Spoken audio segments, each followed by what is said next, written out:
show's over. Strange. Yeah, I think I found my rhythm. I don't need no shots of the liquor, and I ain't got no time to be bitter. I'm saying no to all of my triggers. I'm saying no and no ain't no maybe. My man on glass on safety, and I'll follow where you take me, cause you the only one I'm chasing. Yeah, I was caught up on that youngin', type of lovin'. Said she want a thug, I wasn't thuggin'. Never went to college, just a function. Lost in the crowd, but I think I found where the root of my problems at, and I ain't tryna rewind it back. I'm living single and I'm fine with that, cause I know we're the one who could solve them at. I found truth, got me out of my mood, and got me into my purpose. Now I see under the surface, I hear them calling on you, so tell me what you gon' do. Stay prayed up and roll some, and feel some like waves in the ocean. I think I found my rhythm. I don't need no shots of the liquor, and I ain't got no time to be bitter. I'm saying no to all of my triggers. I'm saying no and no ain't no maybe. My man on glass on safety, and I'll follow where you take me, cause you the only one I'm chasing. Yeah, I had to get it right. I was pulling up every night, living life, looking like oceans. I know my mama praying I ain't overdosing, still hoping. I try when my heart ain't open. I slide, been going through motions since knee high. Now you see why I struggle with desire to do what he require. I used to want y'all to see me shine. Now when the devil call, I give him the peace sign. I think I found my rhythm. I don't need no shots of the liquor, and I ain't got no time to be bitter. I'm saying no to all of my triggers. I'm saying no and no ain't no maybe. My man on glass on safety, and I'll follow where you take me, cause you the only one I'm chasing. I'm saying no and no ain't no maybe. My man on glass on safety, and I'll follow where you take me, cause you the only one I'm chasing. All right, good morning, YouTube. Welcome back to Soul Connections. Okay, this is episode 2 or video number 2. We're going to be talking about the power of thoughts. Okay, so for all those who are new to the channel, welcome. This is a channel for men, speaking to all of our men, but also this information can go to the women and to the children as well. So however you use it is up to you, but I just thank God that you guys are on, you guys are listening, and that we can grow and mature. Before we get into the subject of the power of thoughts, any newcomers upon this channel, please subscribe and click that notification bell so that we as we get out more information, more videos, more episodes, you will be able to listen, be able to be notified, and we can begin this journey, okay? So again, thank you. Peace and blessings to you, okay? So now we're going to be talking about the power of thoughts. This is a very interesting video that God had me make, because it is a thing that as men we deal with a lot of thoughts. Although we may not be outward, some may and some not, but thoughts have power, they have authority, and if you don't understand your thoughts, then you won't understand your reality. Again, in the last video, we had understood that our reality is our present condition, our present state, the present self. So we're going to be learning about thoughts, because thoughts has a lot to do with our reality. It has a lot to do with understanding our spouses, our relationships, or whatever we are dealing with, even if it's wealth, even if it's our job, friends, family. If you don't have an understanding of your thoughts, then you won't have an understanding of people and the people that is around you, okay? So let's get right up into it. we're going to start with, actually, I'm going to start with an introduction about thoughts. Now, let's go back to the beginning of where thoughts come from. All right, thoughts are in your mind, okay, number one.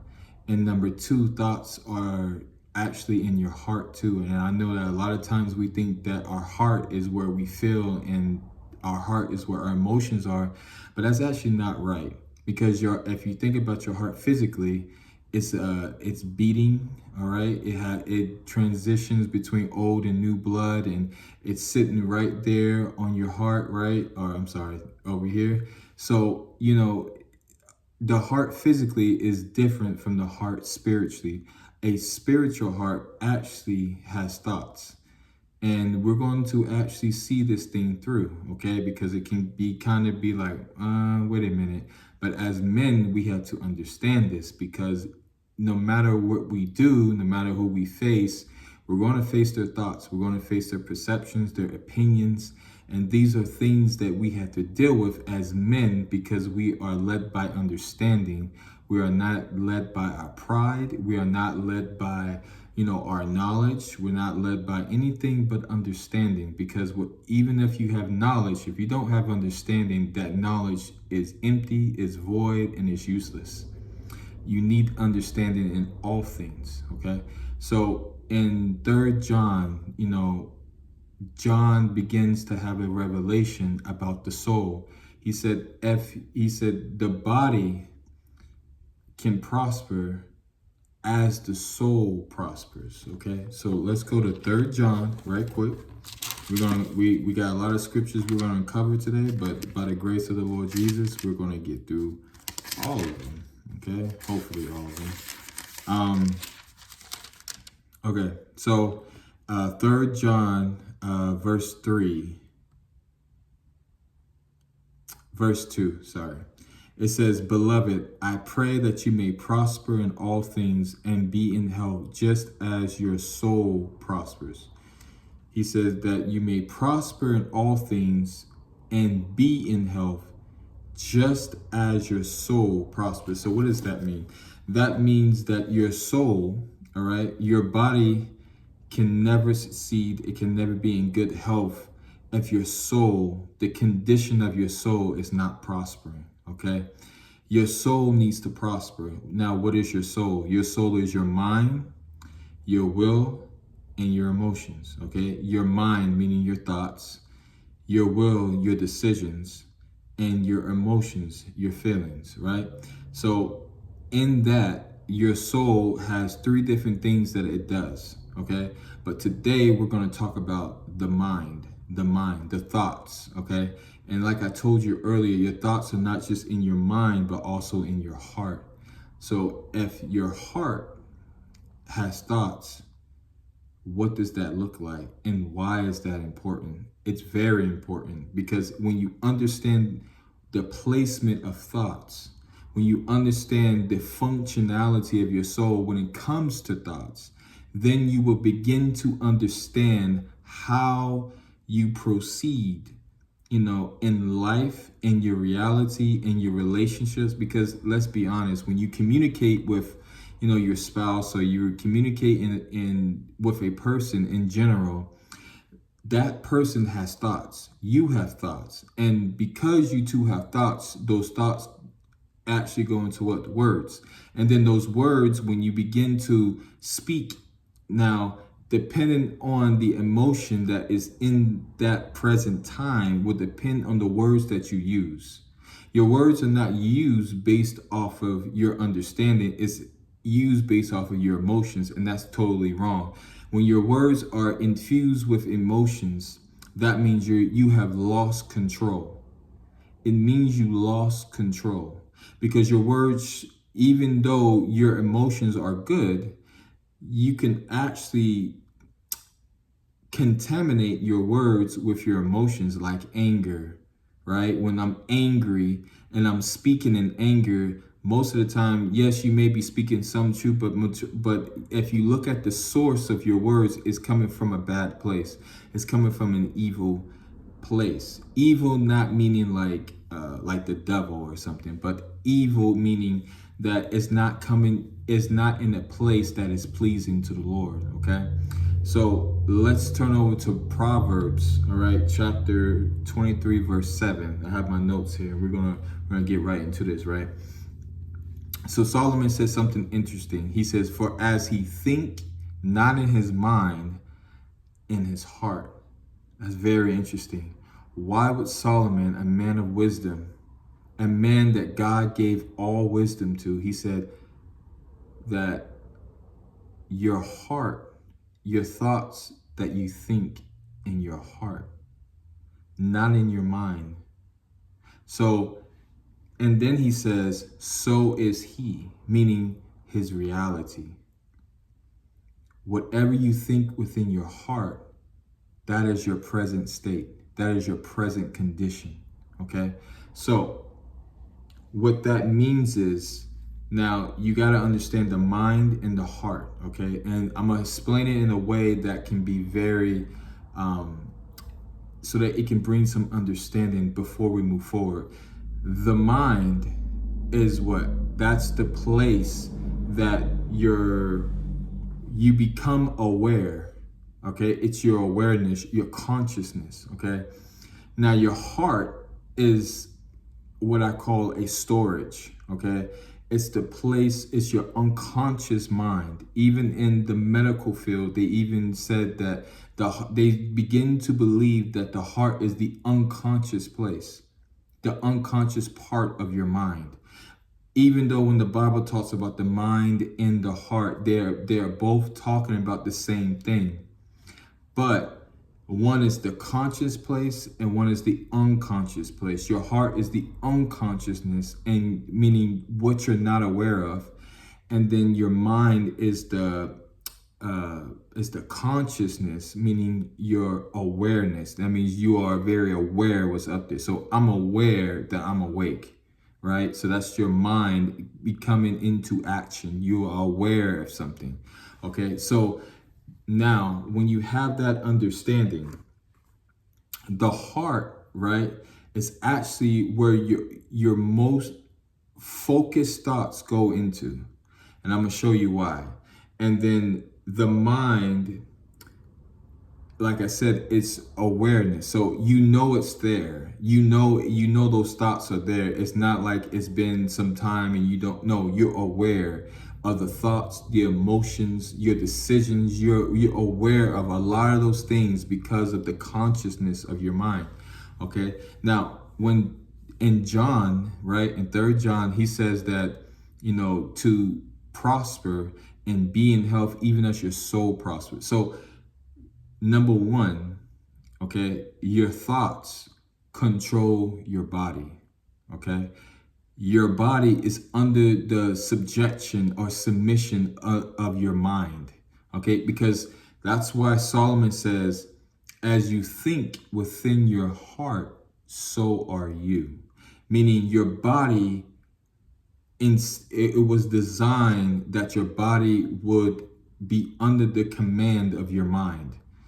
Even in the medical world, your mind sends signals to your body to let it know to look, to see, to hear, to smell, to this, to that. Your mind is the central tower. It's the tower that is centered of pretty much a control center to control all things in your body, right?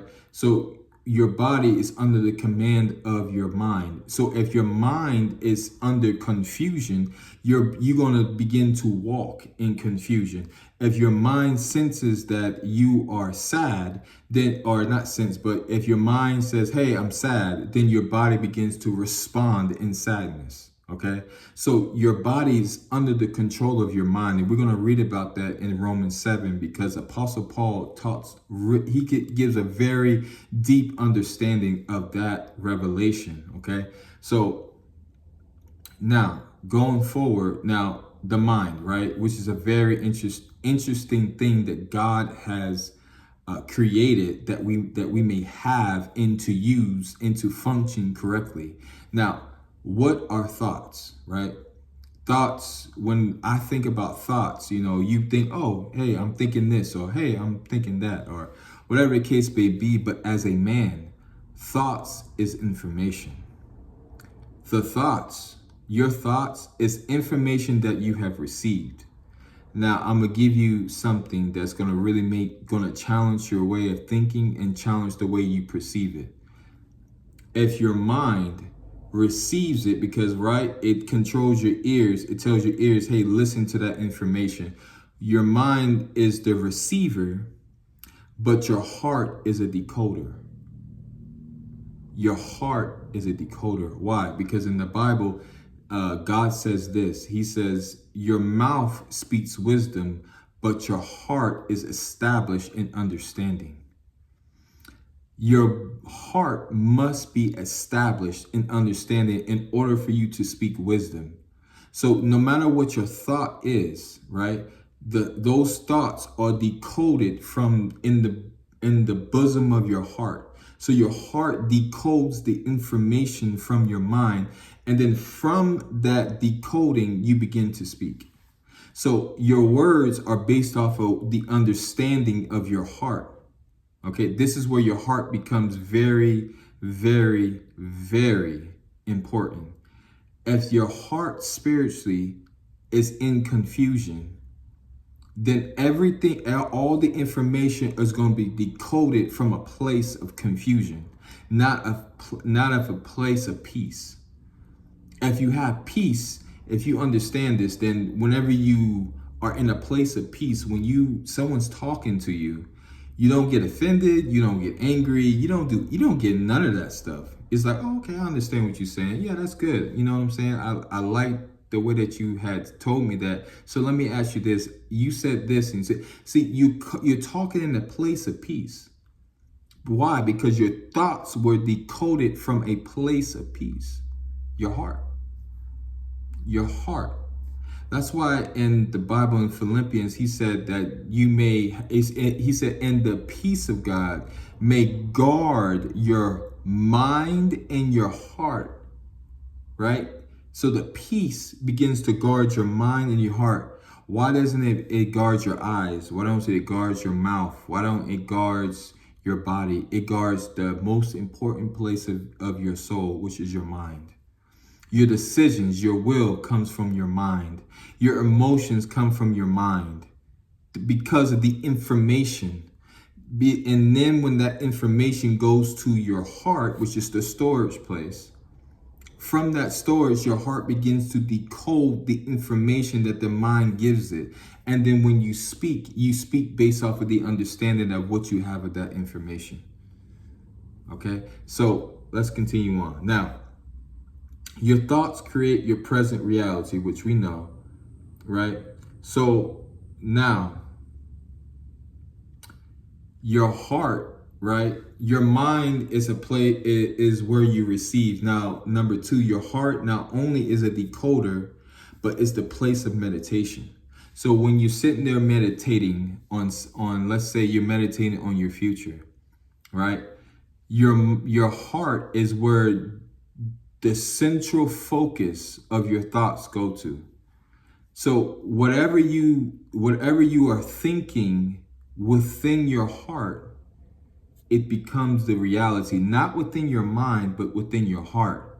So whenever it goes into your heart and your heart says, okay, let me decode this, that information is your present reality.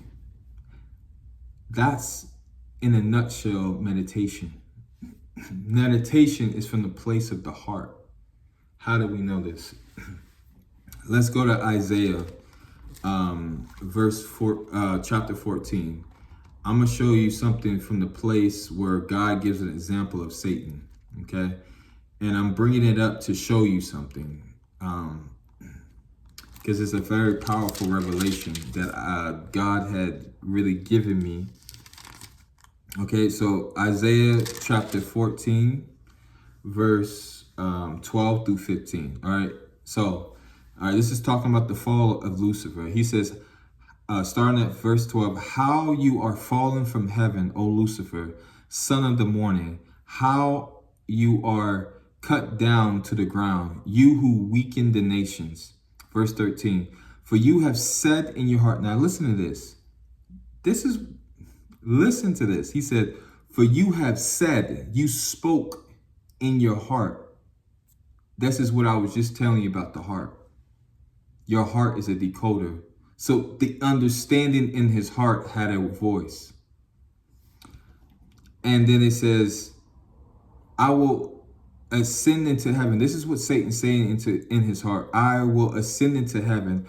I will exalt my throne above the stars of God. I will also sit on the mount of the congregation on the furthest sides of the north. I will ascend above the heights of the cloud. I will be like the Most High. Yet you shall be brought down to Sheol, meaning the grave, to the lowest pits, to the lowest depths of the pits. Those who see you will gaze at you and consider you, saying, is this the man who made the earth tremble, who shook the kingdoms? I'm telling you, this is a revelation, because he said there was a voice within your heart.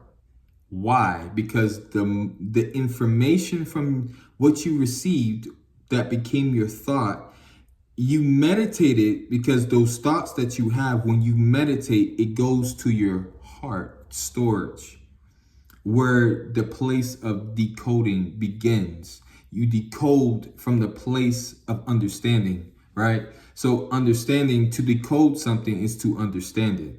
So your heart is the place of understanding. That's why it's a decoder.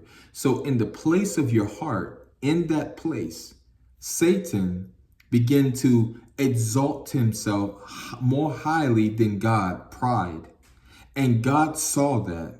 And he said, but no, you will not do that. What did he say? He said, yet you shall be brought down to the grave, to the place of the dead. That's interesting. God saw his pride not from his actions, but from the voice of his heart. The very voice that was in his heart, his thought process. So that means when you communicate spiritually, it's from the place of the heart. Why? Because he said, the thoughts that you thought, I heard your voice. So in the spirit, I'm hearing the words that you speak that is not aligning with the words that are in your heart. This is why David said in Psalms 19 verse 14, he said, let the words of my mouth and the meditation of my heart be acceptable unto you, O Lord, my Redeemer. He said, both my mouth and my heart, let those things be together, unity, that it may be acceptable. This is where the place of lying becomes, and we're talking about thoughts, the power of thoughts, because the thoughts within you may say, I don't trust you, but your words may say, oh, I trust you. Confusion. That's why in James, it said a double-minded man is unstable in all his ways. You're double-minded, meaning your mind and your heart are in two different places. They're thinking two different things. Your words, right, is from the abundance of your heart, and your mind, the thought process. That's interesting, because now as a man, you can understand something. You can catch confusion just like that. You can catch sadness just like that. You can discern from yourself what state you are in. Is your soul prospering, or are you in a state of confusion? Do you have confidence, or do you have an identity crisis, an issue? Your thoughts will always tell you the reality that you live in. But the thoughts right here gives you an even deeper revelation that your thoughts are presented before the throne of God. Satan's meditation of his heart was before his throne, and God was like, I understand what he's thinking. It's presented from him. Your words, not your words, the meditation of your heart is before the throne. This is why he says, I know the thoughts that you think. I know every word that you speak before you even speak it. He knows your words. Why? Because the meditation of your heart is presented. It goes before the throne of God. This is why you can never lie to God. This is why God knows everything. Because he knows it from the state of your heart. Prime example in the book of Samuel, when King Saul he disobeyed God, and God said something to Samuel, because Samuel wept before the Lord because of King Saul, and he said, "Why are you weeping?" And then he said something interesting. He said, "You look at the physical appearance, but I, God, look at the heart." God, he looks at your heart. So this is why your actions can never mean anything. Your actions can never come to the place of acknowledgement, because your actions is not what God sees. He sees the position, the posture of your heart, where your thoughts are. David also said something in Psalms. He said that thy word that I have hidden in my heart, that I might not sin against you. He began to not sin when his heart, the storage of his soul, began to receive the wisdom of God. So the heart can store things. It can decode, right? It's because of the place of understanding, but also your heart reveals your current state, your current condition, not your mind, but your heart. That's awesome. Because that like I said, it gives you a revelation as a man. Most of us think, that we don't deserve to think, that we don't deserve to feel. We're just supposed to be these robots, these dummies that just, hey, I'm strong and I'm this, I'm that, and I don't get emotional, I don't get this and get that. But that's pride. Because in the last video I told you, you exist. You are a living being, a living soul. If you are a living soul, that means you have emotions, you have a will, and you have a mind. What are you thinking? Because everything that you're thinking is the reason why you respond in the way, and is the reason why things begin to happen the way it is. I used to say it to myself all the time. I would say, "Oh man, I'm weak. I'm a wussy," or I'm just, I want to commit suicide. I want to do this. I want to do that, because no one understands me. No one hears my voice. No one can. No one's on my side. I used to say all these different things within my heart, not out of my mouth, but in my heart. And one day I heard the voice of the Lord. He told me. He said, that, because I prayed to God, saying something along the lines of, Lord, I love you. Lord, I praise you. I worship you. And I heard something in my spirit. And he said, no, he said, you don't love me, because the reason why you don't love me is because of what you've been saying in your heart. How can you understand my love when you don't even understand who you are to me? And that shocked me, because I was like, Lord, I didn't say anything. He said, you did. You said this, and that in your heart.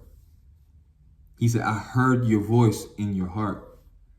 And from that moment, I began to understand that I've been meditating on my downfall in my heart. And that became my reality, my present self. And this is why in the physical, I may have been something totally different than what I was saying in my heart. And they weren't lining up. And I was a double-minded man. And God said, you are unstable. You need to be fixed. You need to be healed. You need to be delivered. Because when you understand God's love for you, people's words will never become a weapon to harm you. And that's very important. You have to discern your soul. You have to discern your soul. You have to discern your soul. Because if you understand your soul, whatever you come to face, it will never be a battle of defeat, but it'll be a battle of victory. The victory is won within you before it becomes the victory outside of you. Okay, so as we are talking about this, now I'm gonna go to a scripture, and this is why we're still talking about the mind and the heart. Okay, let's go to Luke. We're gonna go to Luke, and then we're gonna go to Romans. Romans is the place where I'm going to show you where the revelation of where Paul was talking about thoughts. Okay, let's go to Luke. Right quick, Luke chapter 6. Luke chapter 6, verse 45. Luke chapter 6, verse 45. Okay, it says, a good man, this is Jesus speaking, a good man out of the good treasure of his heart. A good man, meaning a righteous man, out of the good treasure of his heart, meaning this should be a righteousness within your heart. Righteousness in the place of the heart. And he says, from that place he shall bring forth good. So if I have a good treasure or a righteous treasure, then I will produce good things. How can you expect good things to happen when you've been meditating on the negative? Because then he says an evil man, meaning something that is unacceptable, and a good man we can say is acceptable just for time's sake. So an acceptable man that has an acceptable heart, or a evil, unacceptable man with an unacceptable thoughts, they both bring forth two different things. One brings forth good, one brings forth evil. Both, the difference is one has something that's acceptable, and another doesn't have something that is acceptable. Okay, so he says, out of the abundance of your heart, your mouth speaks. So whatever you have in your heart is what determines if it's acceptable to God. That is acceptable to the person that's in front of you. What are you speaking from the abundance of your heart? Because whatever comes out of this mouth is from your heart. That's how you know how, this is how you discern your heart. Whatever comes out, that is actually what you've been focused on this whole entire time. From the place of your heart. From the place of your heart. Okay? So let's go to Romans 7, and then we're gonna finish. Okay, Romans 7. This is something that Paul said. It really freed me from my mind when I heard this. Romans 7, verse 19. We're gonna go to verse 19. Starting at verse 19. It says, for the good that I will to do, listen to this, I do not do, but the evil I will not do, that I practice. He said, the thing that I actually want to do that's good, I cannot. I don't have the power to do it. But the evil thing that I did not want to do from the beginning is the very thing that I practice. That means it's an everyday thing. Then he says this in verse 20. Now, if I do what I will not to do, it is no longer I who do it, but the sin that dwells in me. So Paul is saying that when I do something that I don't want to do, that means there is something called sin that actually forces me to do the very thing I don't want to do. What that means is your thoughts, your heart, whatever comes out of your mouth is what you're subjected yourself to. Whatever comes out of your mouth is what you subjected yourself to. So if you have a lustful way of talking, that means you have been subjected by lust. Remember, your eyes, everything that happens comes from your mind. So the mind controls everything by information. So the information, so when you see something, but you're not really actually seeing it, it's information that's been drawn to your mind to say, hey, this is what is going on. Your mouth, when you speak, comes from what? Your heart, your ears. Everything is based off of information. Whatever information your heart decodes, that's exactly what you begin to perceive. So if you're perceiving the wrong thing, that because your heart can't decode that knowledge. Why? Because you don't have enough, it's just like when you have a computer, right? And if your computer is operating off of an old system, then anything that you bring in new, it will have a hard time trying to decode that information because the system is not updated. A lot of our souls are not updated with the correct understanding. This is where Paul was talking about. He says, do not be conformed to the world, but be ye transformed by the renewing. To renew something, it means to gain something of a higher level, of a higher system. So God's saying, hey, whenever you renew your mind, you're actually going to a level that you've never been before. So when I renew something, just like when you renew a phone, right? That phone is still, the same phone. It just has a better processor. It has a better system. It has something better about it. There's something better. It may not be exactly what I'm saying, but you get what I'm saying as an example, because I don't know too much about cell phones. But when a cell phone is renewed, it's not operating like it was before, but it's operating in a better way. That's what to renew your mind. God can't take your mind out, but he can renew it, meaning give it a better perspective, a better understanding. That's you essentially going to the next level of the way you think, right? So then Paul says this, verse 21, I find then a law that evil is present within me, in the one who wills to do good. For I delight in the law of God according to the inward man.